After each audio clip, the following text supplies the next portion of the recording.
Easy way to make your own replacement milk.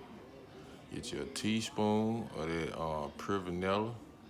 Get you 2 tablespoons of that K-Row syrup.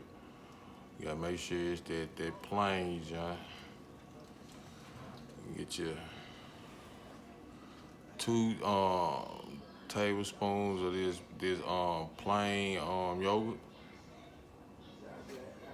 2 cans of the evaporated milk. And 2 eggs without the egg yolk. And you just stir it up.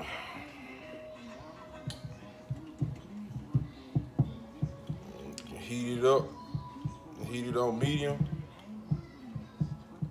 till they get a little brown. Hey, you good. You ain't gotta go to the feed store and go get it. You got that in the cabinet.